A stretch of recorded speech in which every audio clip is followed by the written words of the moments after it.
Kaibigan, sa oras na ito, tayo ay lubos na nagpapasalamat sa ating Diyos na manlalalang sa Kanyang walang hanggang kabutihan sapagkat Siya ay tunay na nagmamahal sa atin. Pinagpala tayo at iniligtas sa napakaraming mga pagsubok, sakuna, tukso at mga kahirapan sa buhay. Purihin natin ang Diyos sapagkat ikaw ngayon ay patuloy na sumusubaybay sa programang ito, Oras ng Pag-aaral, upang lalo mo pang mapatibay at mapapatatag ang iyong relasyon sa ating Panginoong Hesus. Ang pinakatema ng ating pag-aaral ngayong trimestre ay may pamagat na pangangasiwa para sa Panginoon hanggang sa siya'y dumating. Sa temang ito, pinakikilala sa atin ang pamantayan ng Diyos sa ating relasyon sa Kanya at maging malinaw na makikita natin kung paano siya mapapaunlad ang ating relasyon at mapalalim ang pagtitiwala natin at pananatiling tapat sa Kanya, sa ating Panginoong Hesus, habang tayo ay naghihintay sa malapit ng ikalawang pagdating. Ito po ang iyong lingkod, Pastor Ray Urbi, bilang facilitator sa ating pag-aaral. Alam kong marami sa inyo ang nag-aaral sa kanilang leksyon gabi-gabi sa iyong mga tahanan. Binabati ko ang bawat isa, mga viewers natin sa buong mundo, sa New Zealand. Meron tayong kapatid na galing SLM ay naroon sa Canada na ngayon. Ganon din ang mga kapatid na nanonood sa Geneva, Switzerland, sa Rome, Italy. Ganon din ang ating kapatid na si Sir Mayet Clemente Basconsilio. Maraming salamat at marami pang mga iba. Sa mga susunod ay pangalanan namin kayo mga kaibigan at mga kapatid. Dito sa Luzon, Visayas, Mindanao, maraming salamat sa mga reflections ninyo at mga comments sa comment section. Kaya kaibigan, nais kong magkaroon ka nito, kopya nito, para mas magiging alive at vibrant ang inyong pag-aaral bilang isang Kristiyano. Makipag-ugnayan ka lamang sa amin dito sa NPUC o malapit sa Seventh-day Adventist Church sa iyong lugar. Bukod dito, mayroon tayong downloadable outline na pwede mong gamitin sa iyong pagtuturo ng leksyon, sa iyong care group class discussion. Patuloy tayong nag-aaral at kasama ko pa rin dito sa studio ang ating guwapong butihing pastor, si Pastor Laudio Melgatos, ang ating stewardship director ng Central Luzon Conference. Kumusta kayo, Pastor Laudio? Pastor Ray, mabuting-mabuti sa biyaya ng ating Panginoon at muli isang pribilehiyo na muli ko kayong makasama at makasama ninyo ako sa oras ng pag-aaral. At binabati ko nga po pala ang ating pong mga kaibigan po natin dyan po sa Central Bulacan District. Kamakailan lang ako ay naging dalaw at sila'y nagagalak at natutuwa na makita ang lingkod ng Panginoon na naglilingkod sa kanila. Purihin ng Panginoong Diyos. Ang pangalawa nating kasama dito sa studio ay si Pastor Jerry Stabilio, ang ating butihin at guwapong direktor ng stewardship dito sa ating North Philippine Union Conference. Kumusta kayo, Pastor Jerry? Mabuti, Pastor Ray. At ako yung nagagalak sa mga adjective na ginagamit mo sa akin. Pogi. Ako'y bumabati sa lahat ng ating mga taga-subaybay at ngayong oras na ito ay marahil ang ating mga kapatid sa Balibago Seventh-day Adventist Church ay sumusubaybay. Binabati ko po ang ating mga kapatid, ang pamilya po ng Austria, si Architect Austria. Palagi po siyang sumusubaybay sa atin, Pastor Ray, kasama ng kanyang may bahay, si Sister Agnes Austria. Salamat po at pagpalain kayo ng Panginoon. Alright, purihin ng Panginoon Diyos sa ating pagpatuloy kapatid, nais kitang aniyahan sa maikling panalangin. O Panginoong Diyos, sa maraming banal na binubukalan ng buhay, tunay na nagpapasalamat kami sa inyo sapagkat kayo ang nagkakaloob ng aming kailangan at buhay na walang hanggan. Idinudulog namin, Panginoon Diyos, ang aming pag-aaral. Nawa po ang presensya ng Banal na Espiritu ang magbigay sa amin ng karunungan at pagkaintindi sa iyong mga salita. Siya nga po. At magbigay kapanatagan at kapayapaan at transformasyon ng aming pag-uugali ayon sa katangian ng aming Panginoong Hesus. Patawarin kami, Panginoong Diyos, sa aming mga kasalanan. Ito hiling namin sa pangalan ng aming Panginoong Hesus. Amen. Amen. Amen. Ang pamagat ng ating panglimang paksa ay pagharap sa pagkakautang. At ang talatang sa uluhin ay matatagpuan sa Kawikaan 22 versikulo 7. Ito po ang sinasabi, ang namumuno sa dukha ay mayaman, at ang naghihiram ay alipin ng nagpapahiram. At hingin natin kay Pastor Laudy na ibahagi sa atin ang kabuuan ng ating leksyon. Pastor Laudy. Salamat muli, Pastor Ray, sa pribilehiyo na muling makasama dito po sa oras ng pag-aaral. Atin pong tatalakayin ang isang paksa na maaring maraming katanungan na babagon po samantalang inyo pong pinakikinggan ng atin hong pamamahayag. Sa Biblia po ay kapansin-pansin na meron pong particular sa pagtalakay tungkol sa pagkakautang. At maganda po at ito ay ating napag-aaralan sapagkat marami po sa mga tao ngayon ay maraming pagkakautang.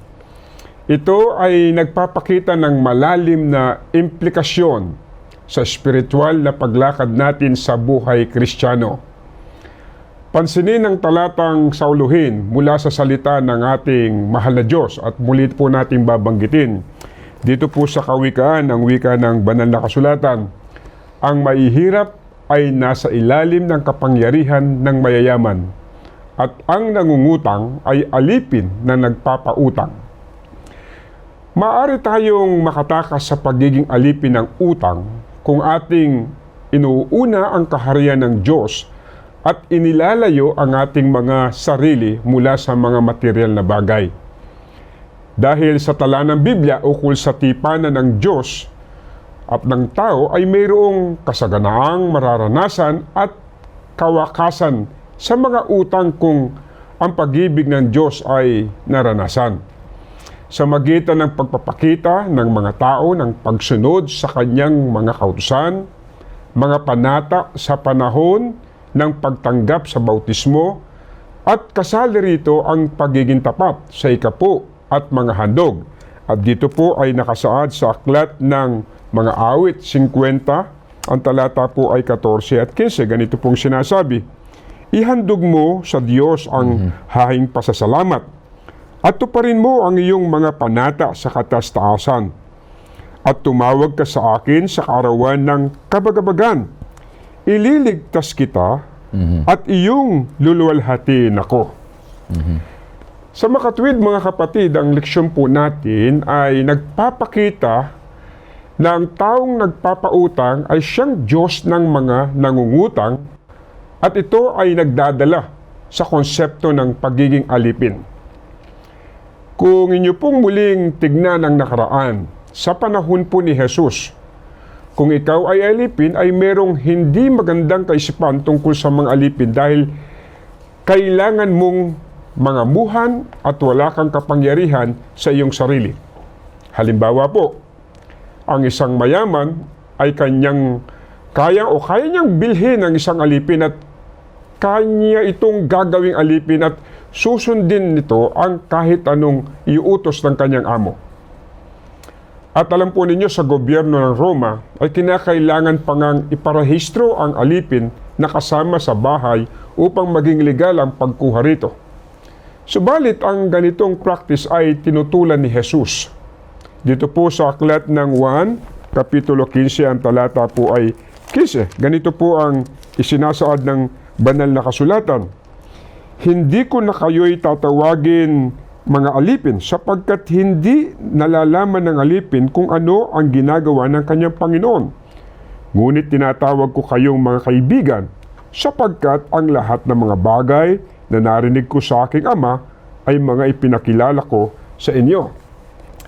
Dagdag pa ni Jesus dito po sa aklat ng Marcos, Kapitulo 12, ang talata po ay 29. Ganito po ang wika. Sumagot si Jesus, ito ang pinakamahalagang utos. Pakinggan ninyo, mga taga-Israel, ang Panginoon ng ating Diyos ang natatanging Panginoon. Kaya't makikita natin na sa mga panukala ni Jesus, ang nais niya lamang ay siya lang ang ituring na Diyos dito sa sanlibutan, hindi ang mga bagay na nasa sanlibutan. Subalit maaari nating pagtagumpayan ang pagiging alipin ng sanlibutan at pagmamataas sa buhay sa magitan lamang ito ng biyaya ni Jesus at pagbabago ng ating isipan upang malaman natin kung alin ang kasiyasiya at siyang kalooban ng Diyos, sapagkat dito po ay nakasaad sa aklat po ng Roma sa Kapitulo 12 ang talatay 1 at 2 ang wika. Kaya nga mga kapatid, ipinamamanhik ko sa inyo, alang-alang sa mga kahabagan ng Diyos, na inyong iharap ang inyong mga katawan na isang hayang buhay, banal na kaaya-aya sa Diyos, na siya ninyong katampatang pagsamba. 2. At huwag kayong magsiayon sa sanglibutang ito, kundi mag-iba kayo sa magitan ng pagbabago ng iyong pag-iisip, upang mapatunayan ninyo kung alin ang mabuti at kaaya-aya at lubos na kalooban ng Diyos. Mga kaibigan at mga kapatid, upang maiwasan ang pagiging alipin sa pagkakautang, ay kinakailangan natin mamulat na ang kasiyahan ay nanggagaling hindi sa kasaganaan, kundi sa yung kontento ka sa buhay. At ito'y pinaliwanag ni Pablo sa kanyang sulat kay Timoteo na sinasabi, kung sa bagay, daig pa ng taong namumuhay ng banal at kontento na sa kalagayan ang mayaman. Kaya't ang gusto po ng ating Panginoon, kung tayo ay kontento sa buhay, ay may iwasan sana natin ng pagkakaroon ng utang nang masigit nating maproteksyonan ang ating sarili mula sa pagkakaroon ng pagnanasa na yumaman.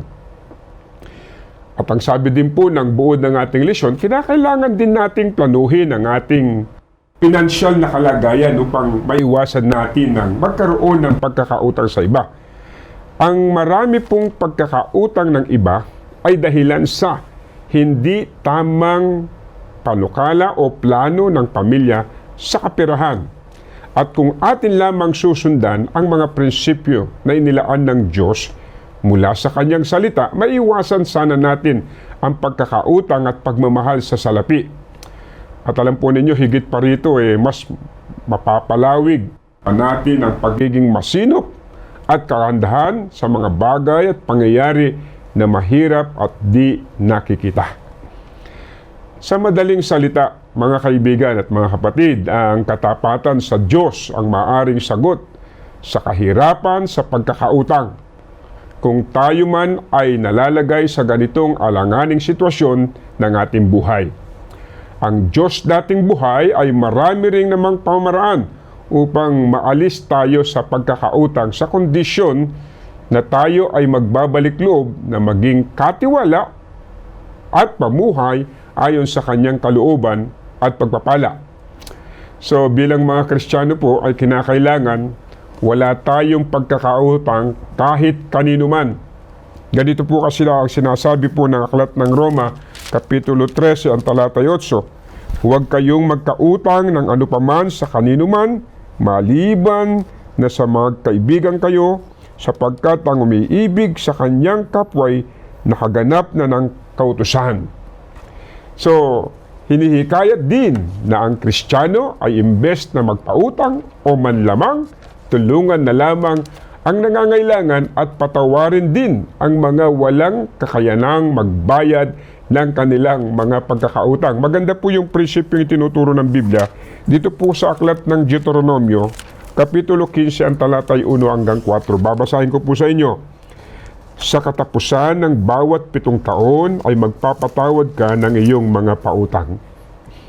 At ito ang paraan ng pagpapatawad, bawat may pautang ay magpapatawad ng kanyang ipinautang sa kanyang kapwa. Huwag niyang sisingilin sa kanyang kapwa at sa kanyang kapatid sapagkat ang pagpapatawad ng Panginoon ay pinahayag. Sa isang pag-ibang lupa ay iyong masisingil, ngunit anumang tinatangkilik mo na nasa iyong kapatid ay ipapatawad ng iyong kamay. Sa 4 po, ngunit hindi magkakadukha sa iyo sapagkat pagpapalain ka ng Panginoon sa lupain ay binigay sa iyo ng Panginoong mong Diyos na pinakamana upang iyong ariin. Kung ating titignan ang ganitong aspeto ay maaring makita natin ito bilang abuso lalo na sa mga nagpapautang. Subalit ito ang turo ng Panginoon sa atin, huwag maging alipin ng ganitong klaseng pananaw. At kinakailangan ng isang Kristiyano na nais magtapat sa Diyos ay huwag maranasan ng ganitong pagkakautang. Kailangan magbalik ito sa Diyos at magbago ng kanyang commitment o tipanan.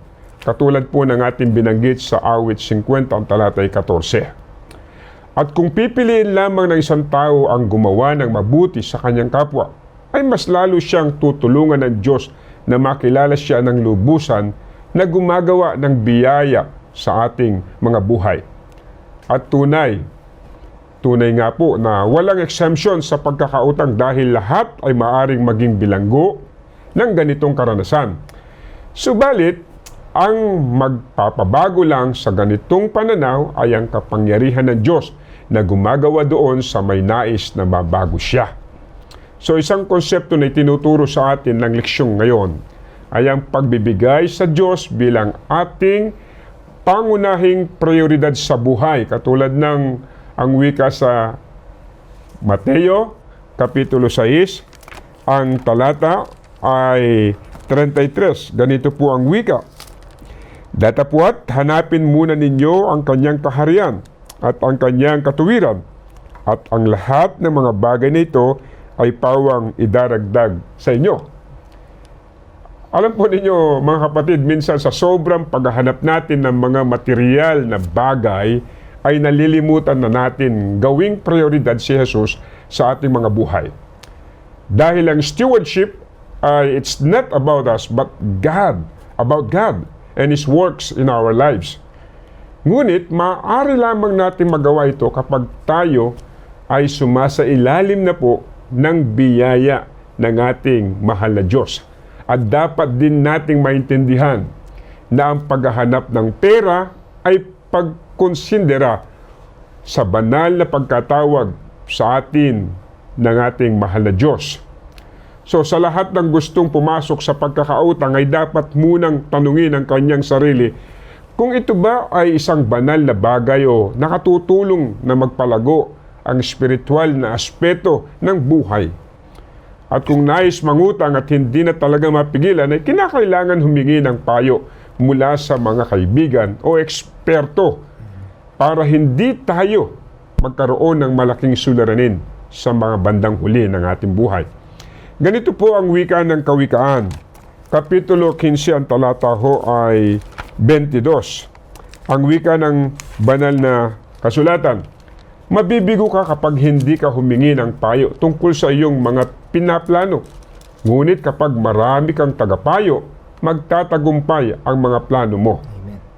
So, maging ang Biblia, mga kaibigan, ay nagpapayo rin na dapat ay humihingi tayo ng payong profesional upang huwag tayong madaya at upang makagaan ito sa ating pakiramdam kung nalalagay man tayo sa ganitong sitwasyon. So, ibig sabihin, higit sa lahat, huwag kakalimutang humingi ng karunungan mula sa Diyos na alam lahat ng bagay. So, hingin natin sa Kanya na alagaan o ingatan ang ating mga finances, lalo na sa mga panahong kailangan natin ang salapi. At ang payo ng Biblia ay humingi ng payo sa Panginoon. So, ang aklat ng Kawikaan ay nagtuturo rin ng dapat tayo ay mag-ipon upang sa matinding kagipitan o pangangailangan ay meron tayong makukuha. Ganito ang sabi po ng Kawikaan, Kapitulo 6, ang talata ay 8. Ang wika ng banal na kasulatan, naghahanda ng kanyang pagkain sa paginit at pinipisa ng kanyang pagkain sa pag-aani. So makatuwid, mga kaibigan, ay merong paghahanda tayong ginagawa sa mga panahon na ito para sa panahon ng kagipitan ay meron tayong makukuha. Ang pag-iipon para sa hinaharap ay isang magandang payo na ibinigay ng Panginoon kay Jose sa lugar ng Ehipto. Basahin po nating mabuti dito po sa aklat ng Genesis Kapitulo 41, ang talata po ay 46 at 47. Ganito pong sabi, "At si Jose ay may 30 taon nang tumayo sa harap ni Faraon na hari sa Ehipto. At si Jose ay umalis sa harap ni Faraon at nilibot ang buong lupay ng Ehipto. At sa 7 taon sagana ay nagdulot ang lupa ng sagana." So, ang pag-iipon ay isang tanging paraan para mayroong kasapatan sa hinaharap, lalo na sa panahon ng krisis. Kaya huwag gumastos ng gumastos o ng labis kung hindi naman talaga kinakailangan. Kaya mapapansin po ninyo, kahit sa Spirit of Prophecy, ay meron pong itinala si Ellen G. White ng wika na merong kahawig na statement ang sinasabi po ng Biblia ng wika niya sa Counsels on Stewardship, page 268. "From the highest to the lowest, God's workmen are to study to economize." Matuto po tayong magtipid, mga kaibigan. At sa ating leksyon na ito ay hindi isinasantabi ang pangangailangan ng pagbabudget. Mahalaga rin po pala, Pastor Urbi, itong pagbabudget. Kaya sapagkat kung wala ito ay may hirapan tayong maging matagumpay sa kahit anong hamon na harapin natin. Kung ano lang ang ating income, ay sa gayon lang din tayo bumase ng ating mga kagastusan. Higit sa lahat, kasama sa ating pagbabudget ay ang pag-alala sa mga kapuspalad at pangangalaga sa kanila. Kaya't mga kaibigan at mga kapatid, huwag tayong maging alipin ng utang upang hindi maapektuhan maging ang ating personal na mga paglago sa buhay Kristiyano. Ito po ang mahalaga na pinakabuod po ng ating lesyon. At kaya manawari ay nakita po ninyo ang liwanag na ibinibigay ng Diyos para sa atin. Wow, maraming salamat, Pastor Laudy. Amen. Amen. Napakaganda ang kabuuan ng ating leksyon, mga kaibigan at mga kapatid, na tayo ay minamandatuhan ng Biblia na ingatan natin, iwasan natin ang pangungutang. Bagkus tayo ay mag-ipon, maghanda, at magtipid, mag-budget. Malaking hamon ito sa ating buhay Kristiyano. Biro mo yan. Kung tayo'y punong-puno ng utang, ay mahirap yan. Hanggang darating ang panahon ay gusto mo nang mamamatay. Di-discourage ka na. Mahirap yan. Kaya salamat, Pastor Laudy. Kabuuan ng ating leksyon ay maayos. Purihin ang Diyos. At alam ko, ang susunod sa atin ay nakahanda na para ibigay ang prinsipyo ng 3 punto. Yes. Pastor Jerry, take it away. Salamat, Pastor Ray. Salamat, Pastor Laudy, sa magandang paghahanay ng ating mga pundasyon, ng ating lesson ngayon. Ang ating pong mga leksyon, mga kapatid, sa nakaraang mga pag-aaral natin ay ang mga biblical foundation ng stewardship na umaakay at tutulong sa atin na makapamahala ng tapat sa mga pag-aari ng Diyos na nasa atin. So mapapansin natin na bilang bahagi ng pamilya ng Diyos, sa una nating paksa, ay namamahala tayo para sa mga layunin ng ating Ama sa Langit, para sa malusog sa pagsulong ng Kanyang gawain. Nakipagtipan sa atin ang Diyos sa maraming bagay upang tayo ay Kanyang pagpalain nang maging pagpapala tayo sa iba. Inuhubog sa atin ng Diyos ang Kanyang karakter ng pag-ibig at pinapagtagumpay tayo sa kasalanan ng pagkamakasarili at pag-iimbot sa paraan ng sistematikong pagbibigay, sa pagiging totoo at tapat sa pagbabalik ng Kanyang mga tithes at pagbibigay ng handog para kay Jesus mula sa ating mga income. So ngayong linggo po ay ating tatalakayin ang pakikitungo naman sa ating utang, sa mga pagkakautang. Bahagi ng ating mabuti at tapat na pamamahala ay ang pag-iwas sa utang. Ito ang maliwanag na prinsipyo na sinabi ni Haring David at ni Haring Solomon at ni Apostol Pablo. Yun ay sa ating key text, no? Alipin tayo ng ating pinagkakautangan At sinabi sa talata kanina ni Pastor Laudi na sa Romans 13:7-8 na huwag kayong magkautang sa kanginuman. Mhm.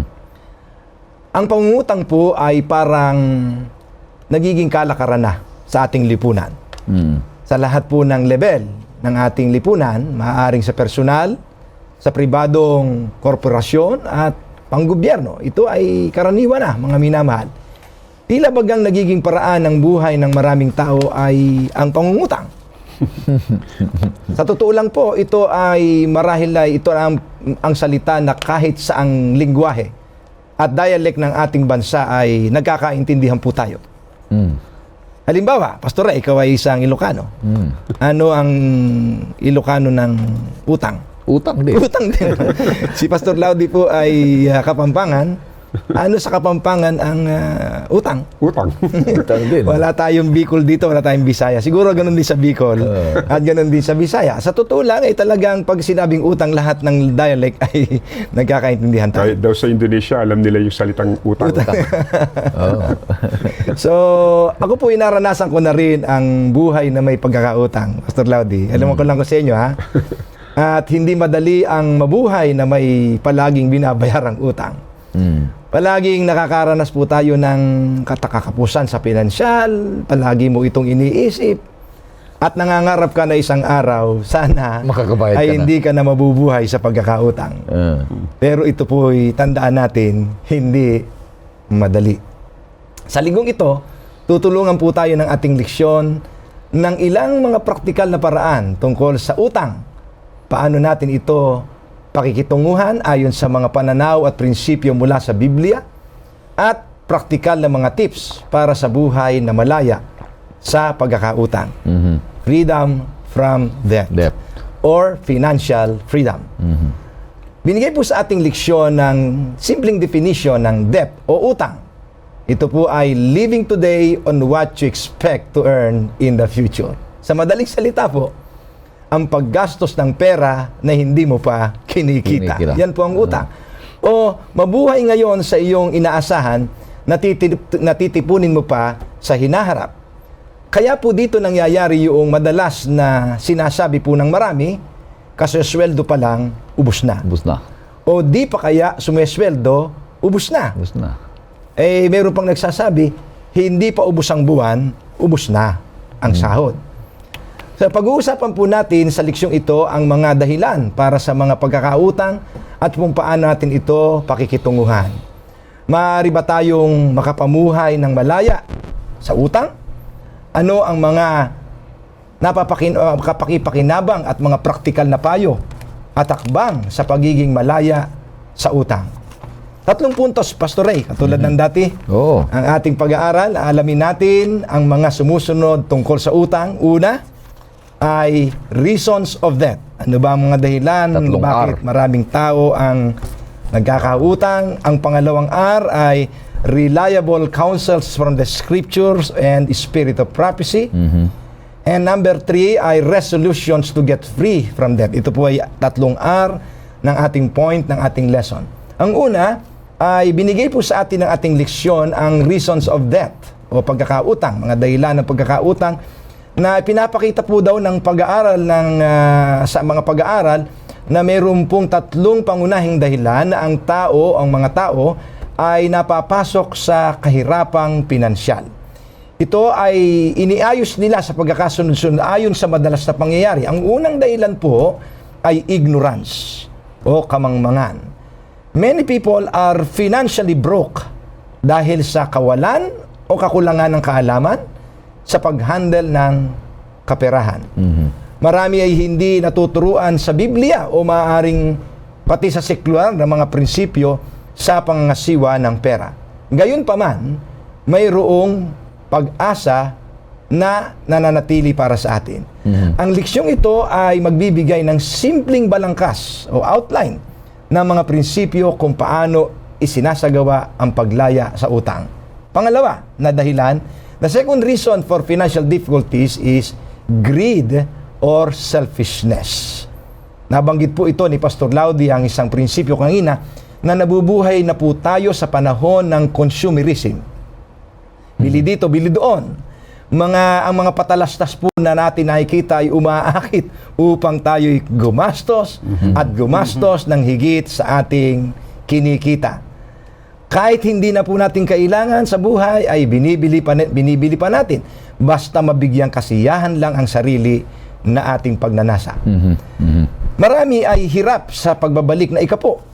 They are poor to give tithe or to give back the tithe. Nabubuhay na hindi nakakamtan ang mga pangako ng Diyos. May pag-asa pa rin po sa atin. Kailangan lang natin ang mabago ang ating puso at maging kontento tayo sa ating mga tinatangkilik. Ang ikatlong punto o dahilan na natatagpuan ng mga tao ang kanilang mga sarili sa kahirapang pinansyal ay ang personal misfortune o personal na kasawian. Sa ibang salita, yung misfortune ay parang kamalasan, no? Kasawian po ang aking pong pagkakatagalog. Tulad ng nakaranas ng mga maselang karamdaman, this is misfortune, na walang sapat na health insurance, iniwan ang kanilang kuripot na asawa, dinaanan ng natural na kalamidad at nawasak ang kanilang mga ari-arian, marami ay maaaring ipinanganak at pinalaki sa lubhang kahirapan. It is the expression of misfortune o mga kasawian sa buhay. Ang ganitong kalagayan po mga kapatid ay mayroon pa ring pag-asa. Bagaman ang daan ay mas mahirap para sa atin, ang kanilang kahirapan ay pwedeng malampasan. Ang pagbabago ay maaaring dumating, maaaring mula sa tulong ng mga kaibigang Kristiyano at payo at tulong ng isang tagapayong makadiyos, ang kasipagan na sinasamahan po ng mabuting edukasyon at ang pagpapala at kabutihan na nagmumula sa Diyos. Kaya kaibigan, ano man ang dahilan, kahit na sa sarili mong pagkakamali, ito'y nangyayari, o tayo po ay nagkaroon ng mga maling desisyon sa buhay, maiiwasan po talaga ang utang. Ganun pa man, yung mga nasa kalagayan ng pagkakautang ay kailangan ng ilang pagbabago sa kanilang mga buhay, sa kanilang paggastos at mga financial priorities. So, yung kilawa po dito ay reliable counsels from the scriptures. Matapos natin makita ang mga pangunahing dahilan kung bakit tayo ay nalalagay sa pagkakautang, ay ating pong susuriin mula sa banal na kasulatan ano ang mga mapagsasandigang mga payo mula sa banal na kasulatan at spirit of prophecy. Ang panganguna po dito ay ano ba ang panukala talaga ng Diyos sa ating buhay na sinasabi po sa atin ng Deuteronomy 28, 1 and 2 and verse 12. Tulungan mo akong basahin, Pastor Ray. Kung susundin mo ang tinig ng Panginoon mong Diyos at maingat mong gagawin ang lahat ng kanyang mga utos na aking iniutos sa iyo sa araw na ito, itataas ka ng Panginoon mong Diyos sa lahat ng mga bansa sa lupa.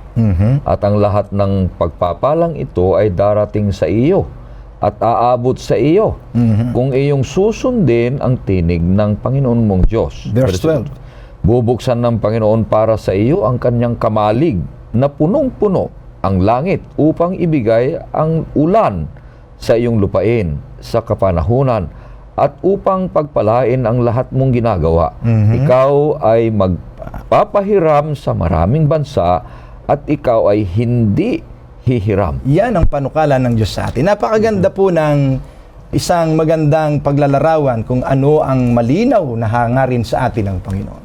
Hangad ng Panginoon sa atin na tayo po'y pagpalain upang makapamuhay po tayo ng pagiging malaya sa financial freedom. So yan po ay pinangako ni Yahweh Elohim na sinasabi po sa atin kung ating susundin ang kanyang mga utos at gaganapin ang kanyang mga tuntunin ay tayo'y magiging tunay na makakaranas ng financial freedom. Ano ang babala na ibinigay ng Panginoon sa paninila ni Satanas gamit ang material na bagay na narito sa mundo? Ating basahin ang 1 Juan 2:15. 1 Juan 2:15. Pastor Ray, please. Huwag ninyong ibigin ang sanlibutan, ni ang mga bagay na nasa sanlibutan. Ang pag-ibig ng Ama ay wala sa sinumang umiibig sa sanlibutan. Yeah, so maliwanag po dito na binabanggit sa atin na tayo po ay magsiiwas sa mga bagay ng pagmamahal sa sanlibutan. Ng mga bagay na materialismo mga pagnanasa sa mga bagay na sanlibutan. Ay ang sabi ng Panginoon, hindi kayo makapaglilingkod sa kayamanan at sa Diyos na magkasabay. So, totoong sobrang malakas ang hatak ng mga bagay na kaakit-akit sa mundo. Papansin po natin yan, mga minamahal. Ang paghahangad ay na yumaman ay na tayo ay magkaroon ng pera ay humihila sa maraming tao na pumasok sa mga samot-saring mga money scheme tulad ng sugal, networking, kasama na po dyan ang pangungutang kahit na sobrang malaki ang tubo, pinapasok natin. So sa atin pong nakita sa mga pangyayari sa nakaraan o atin pong marahil na balitaan na ang mga taong pumasok dito sa mga scheme na ito ay nahulog sa bitag na ito ay naging lalong mahirap ang kanilang mga buhay. Hangad ng Diyos na tayo po ay papagtagumpayin sa mga bitag ni Satanas sa pagkakabihag sa materialismo. Sinabi rin ng Diyos na hindi masama ang pera o kayamanan sa kanyang sarili. So there is no evil in money. Ang masakit po ay hindi natin ito alam kung saan dapat siya ilagay. Ano po ang payo ni Haring David tungkol sa kahalagahan ng pagtupad ng ating pangako sa Panginoon sa payo ng paglaya o pagkakaroon ng financial freedom? Ano ang payo ni Haring David sa mga awit 50, 14, 15? Binanggit ito ng talata ni Pastor Ladi. Ating muling basahin. 14. Ang pag-alay sa Diyos ng pasasalamat na alay at tuparin mo ang iyong mga panata sa kataas-taasan. 15. At tumawag ka sa akin sa araw ng kabagabagan. Ililigtas kita at luwalhatiin mo ako. Yan. Ipinakikita po ni Haring David na isa sa karanasan ng financial freedom ay marunong tayong tumupad ng ating commitment o pangako sa Panginoon. Ang tawag dito sa Tagalog ay iba ay panata. So ang pagtupad ng ating pangako po o panata sa Panginoon ay tugon natin ng pagpuri at pasasalamat sa ating Diyos na lumikha at tumubos sa atin. Nang una tayong pumasok sa pagiging kaanib ng Seventh-day Adventist Church, mga kapatid, sa isang linya ng baptismal vow ay nakasaad po doon ang isang katanungan dito po sa ating pag-aaral. Ang tanong po doon ay, naniniwala ka ba sa organisasyon ng iglesia? Layunin mo ba na sumamba sa Diyos at suportahan ang iglesia sa pamamagitan ng mga ikapu at mga handog at sa pamamagitan ng iyong sariling pagsisikap at impluensya? O bilang mga Adventista, nariyan po kayo mga sumusubaybay, karaniwan talaga nating sagot ay, oo. Kaya't ang teksto pong ito, sa mga awit 50, ay isang pangako na doon ay tayo'y maghahandog ng pasasalamat sa Diyos at tapat na magbabalik sa Kanya ng lahat bilang ating pangako. Dito po ang pagtupad ng ating pangako sa Panginoon ay magiging lakas natin na matagumpay na pagiging malaya sa pinansyal o financial freedom. Ang ikatlong bahagi ng ating point ay resolutions to get free from debt. Tayo'y naghahangad, masidhi ang paghahangad na makalaya sa pagkakaroon ng utang. So dito ay ating nakita ang ilang mga mahalagang punto na ang una ay reasons of debt. Pangalawa ay reliable counsels from the scriptures and the spirit of prophecy. At ang pangatlo po ay resolutions to get free from debt. Ano po ang sabi ni King Solomon tungkol sa utang? Nabasa po natin sa ating key text. Pastor Ray, ulitin niya natin basahin ang key text natin. Kawikaan 22 verse 7. Ang namumuno sa dukha ay ang mayaman, at ang nanghihiram ay alipin ng nagpapahiram. Okay. Mga kapatid, totoo pong napakahirap na sadya ang nasa ilalim ng pagkakautang. Kaya po, ang tanong, paano tayo makakaalis o makalalaya sa pagkakautang? Mayroon pong tatlong mahalagang hakbang na ito po'y nagsisimula sa premise o tamang saligan na ating pong importanteng dapat na maalaman. Yan po ay nakasulat sa ating leksyon. Ang saligan o premise ay ang pagtatalaga sa Diyos na maging tapat sa pagbabalik ng kanyang banal na ikapu para makapasok sa kanyang katalinuhan ng pagpapala. Gusto po niya tayong pagpalain at tayo po ay kinakailangan lang maging tapat sa ating mga pundasyon ng pananampalataya. Ang una pong panghakbang para tayo'y makaalis at makalaya sa pagkakautang ay ipahayag, ang unang hakbang, ipahayag na hindi dadagdagan ang utang. Atin ang ipangako na hindi na po tayo mangungutang. Tandaan po na kung hindi na tayo manghiram ng pera, hindi na tayo makapapasok pa sa utang. Kaya ipangako natin, hindi na ako mangungutang. Kung hindi ka hihiram ng pera, hindi ka na lulubog sa utang. Ang pangalawang step, makipagtipan ka sa Diyos na magmula ngayon at sa patuloy pa, habang pinagpapala ka niya, iyong babayaran sa madaling panahon ang iyong mga utang. Ang nangyayari kapag tayo pinagpapala ng Panginoong Diyos, ng mga salapi na ating pambayad sa utang, ang gagawin naman natin, gagamitin natin ang pera para bumili pa ng mga bagay. Sa halip na gamiting pambayad at bawasan ang ating mga pagkakautang. Ito na marahil ang pinakamahalaga sa mga hakbang. Nating tatandaan, marahil ang nangyayari sa ating kapag ang karamihang mga tao ay tumanggap ng hindi inaasahang pera. Basta na lamang gagastusin ang mga perang ito. Huwag po natin itong gagawin. Sa halip, gamitin ito para iyong maiplano na mabawasan ang mga pagkakautang. Ang ikatlong hakbang, Pastor Ray, bahagi dito ay ang mga praktikal na hakbang. Dito sa pangatlong step. Una, gumawa ng listahan ng lahat ng iyong utang. Mula sa pinakamalaki hanggang sa pinakamaliit. Ayon sa pababang kaayusan o descending order. So mula sa malaking utang, pababa sa mga pinakamaliit na utang. Ikalawa, magsimula sa pamamagitan ng pagbabayad na hindi bababa sa minimum na nakatakdang pagbabayad ng iyong mga utang bawat buwan. Dito maiiwasan ang dagdag pang expenses ng penalty. So dapat bayaran natin yung minimum na mga payment on due. Ang ikatlo ay doblehin mo ang o kaya ay lakihan ang iyong bayad sa anumang paraan na kaya mo sa mga utang na nasa dulo ng iyong listahan. So doon sa mga dulo ng listahan, iyong doblehin ang iyong pagbabayad, i-increase mo para mabawasan yung mga nasa huli. At yung pagpanatapos mong bayaran yon, pagkatapos nating babayaran yon, gagamitin naman natin yung pera na ipambabayad sa utang sa dulo sa listahan na idadagdag naman natin sa mga pangunahing pagkakautang natin. So unti-unti nating mababawasan ang ating pagkakautang mula sa pinakamataas at pagka tayo nagdoble sa pinakamaliit na utang, yung mga ating babayaran pa sana doon na nabayaran na, atin namang ibabayad sa mga matataas na utang na mayroong mga interes.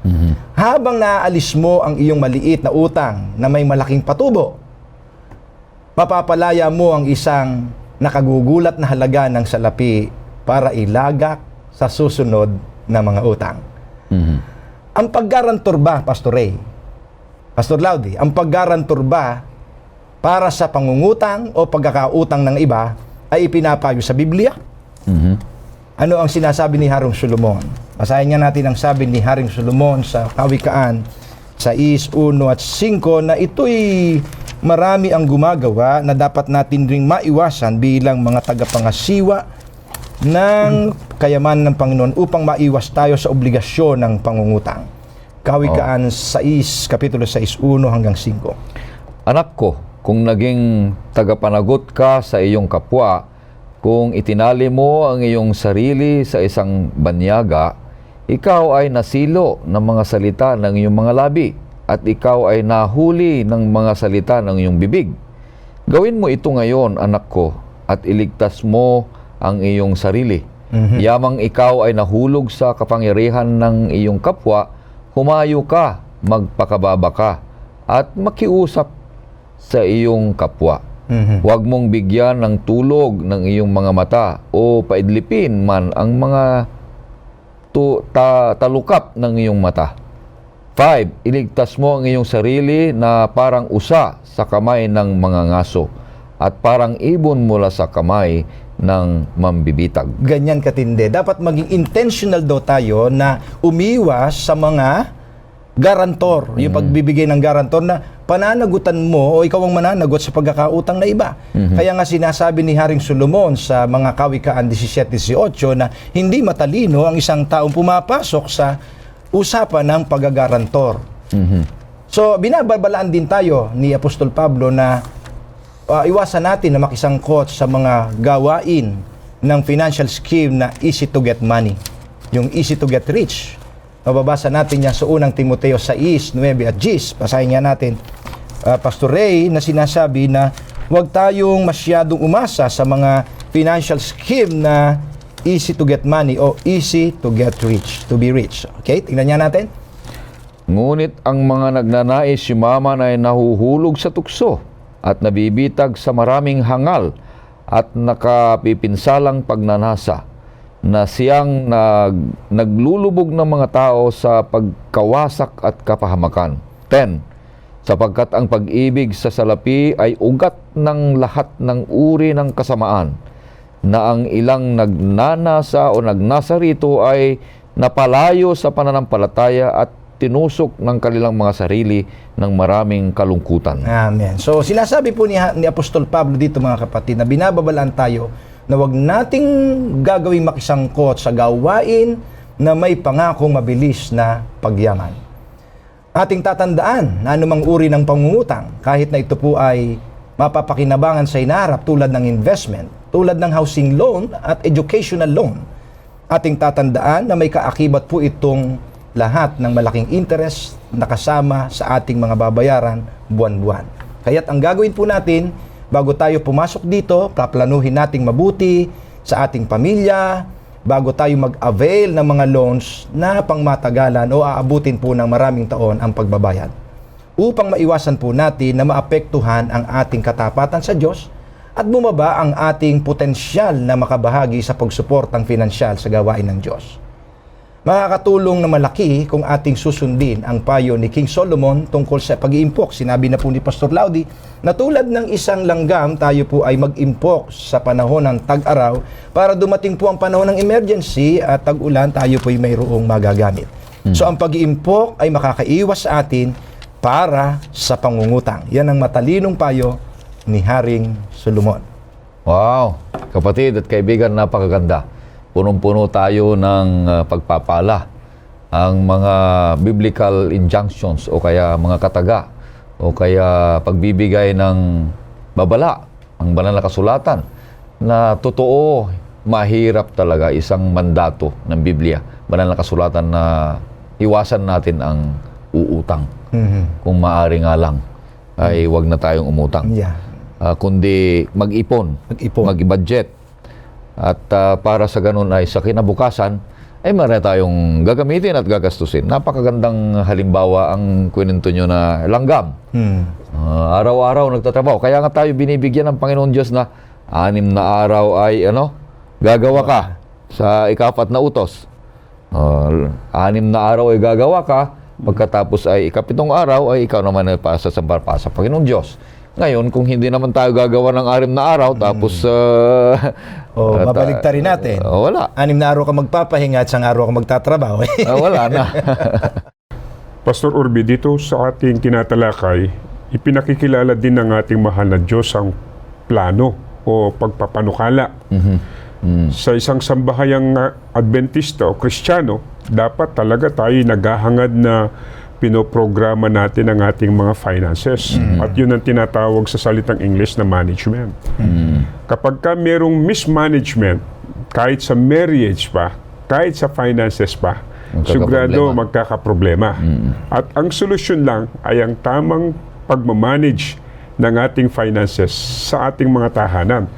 Kasi maging sa mga magkakapatid, kahit sa mga kapatid natin sa iglesia, kapag ka ito'y hindi nabigyan ng pansin, minsan sila din ay nagkakaroon ng suliranin. At kahit na sa mga hindi natin kapatiran sa iglesia, nagkakaroon din sila ng mga problema o suliranin dahil sa meron tinatawag na mismanagement. Kaya dapat pangasiwaan nating mabuti ang ating mga finances upang huwag tayong humantong sa kagipitan at pagkatapos uutang tayo. Yun ang isa sa mga bili ng At ating yan, leksyon. Pastor Laudi, ay hindi naman sadyang madali. Kinakailangan talaga na i-practice na unti-unti hanggang sa ma-master natin. No? Nakita na natin yan na talagang hindi madali. Kaya nga sabi mo nga kanina sa sulat ni Apostol Santiago ay humingi ka ng karunungan sa Panginoon sa bagay na yan. At humingi ka rin ng payo sa mga godly people, mga godly counsels, and then listen to mga experts.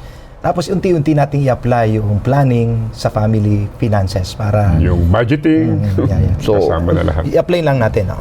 So sa lahat nito, kaibigan, ay magplano na mag-ipon, mag-budget, magbayad ng utang. Yung sinabi mo kanina. Pero gumastos din. Pero ang gastusin, yung talagang kailangan, hindi yung gusto. Yeah. Yung talagang kailangan mo sa panahon yon. At yun ay nakalaan sa lahat ng mga bagay na ito. Kaya purihin ang Panginoong Diyos. Tayo ay biniyayaan ng katalinuhan at karinuan ng banal na kasulatan na tayo ay mabuhay na may katapatan at mayroong magandang respeto ang mga tao sa atin dahil hindi tayo lubog sa utang. Na para laging ito'y nagsusumamo. Kundi meron naman tayong tindig na tayo ay gumagastos ayon sa ating mga kinikita. At tayo ay tumutulo. Kaya, Pastor Jerry, meron tayong last words? Yes. Tapos si Pastor. Salamat. Gatos. Salamat, Pastor Ray. Napansin natin dito sa ating pag-aaral, mga minamahal na kaibigan at mga kapatid na taga-subaybay, na bagamat hindi sinasabi ng Biblia na hindi kasalanan ang pangungutang, mabigat naman po ang habilin na ito ay ating iwasan. Sabi nga ng Spirit of Prophecy, parang chicken pox, no? Parang ketong, iwasan natin itong parang ketong. Para makapamuhay po tayo ng matiwasay. Hangad po ng Diyos na mabuhay tayo na malaya sa pagkakautang. Ating sikapin na sa kabila ng tayo ay nalagay sa pagkakautang, manatili tayong inilalagay natin ang Diyos sa una sa ating mga finances. Magtapat ka pa rin sa pagbabalik ng banal na ikapu at paghahandog. At ikaw ay tiyak na ililigtas ng Panginoon sa pagiging lugmok sa pinansyal. Mga kapatid.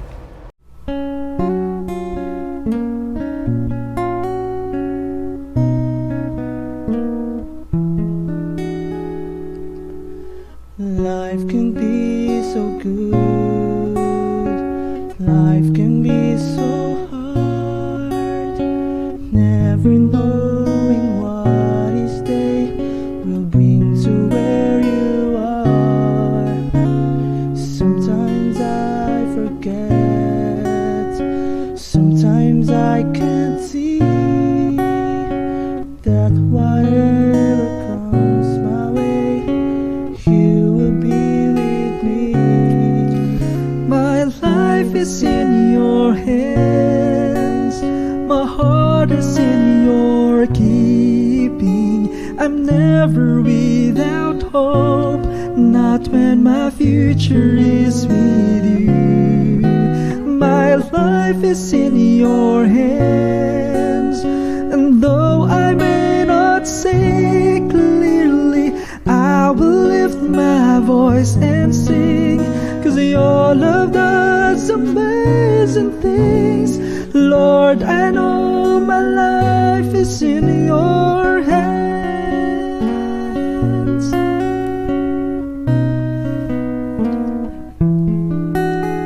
Nothing is for sure, nothing is for keeps. All I know is that your love will live eternally.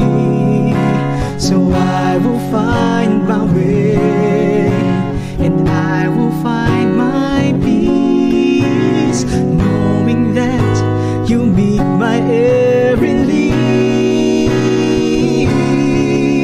My life is in your hands, my heart is in your keeping. I'm never without hope, not when my future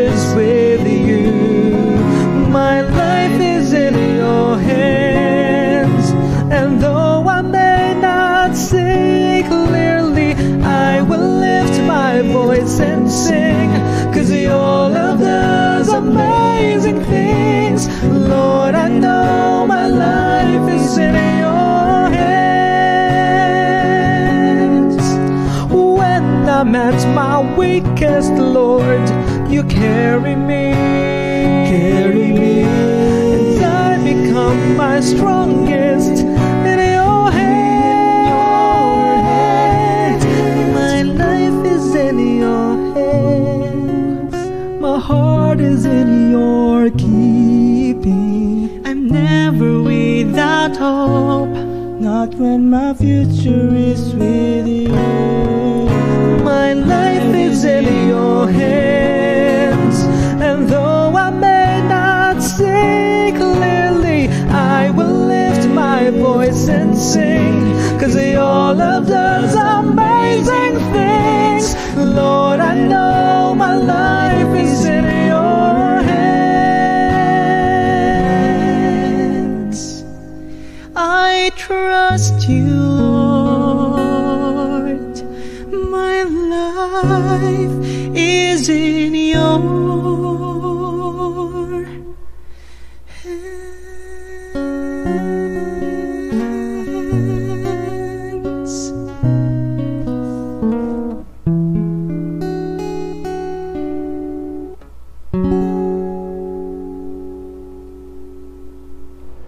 Pastor, Inaanyayan ko pong kayo yumuko at tayo po ay mananalangin.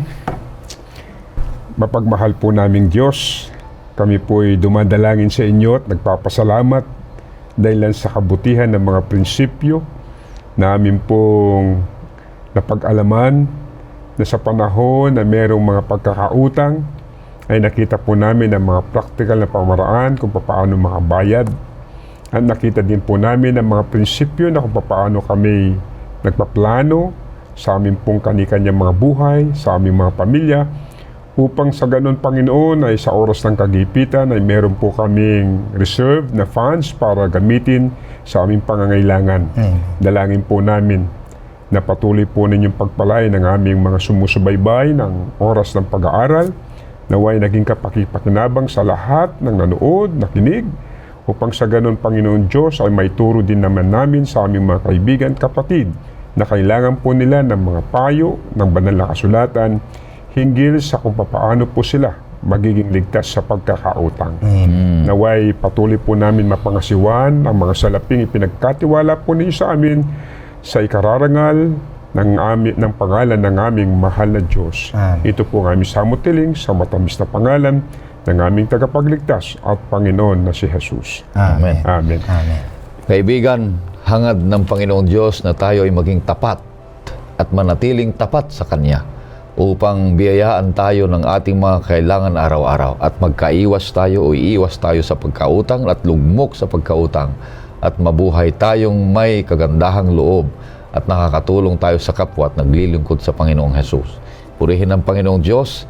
Inaanyahan kita sa patuloy mong pagsusubaybay ng oras ng pag-aaral. Mahal ka ng Panginoong Diyos, kagaya ng pagmamahal namin sa iyo.